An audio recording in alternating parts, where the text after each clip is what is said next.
So Rob, what are we doing here?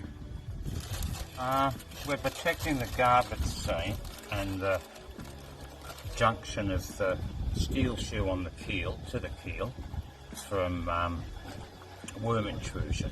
The worms have been treated and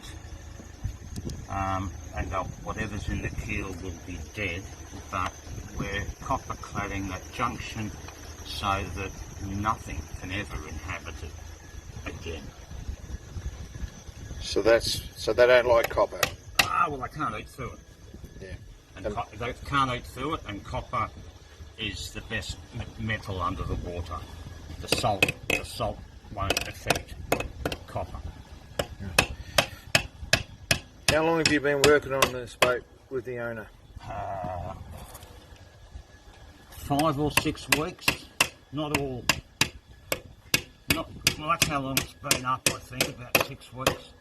And what does it mean for you as a kind of doing a shipwright type of job here? Not that you're a qualified shipwright.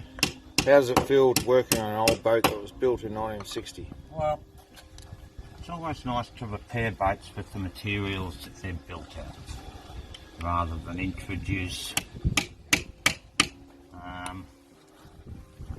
high-tech glues and products. They're not needed.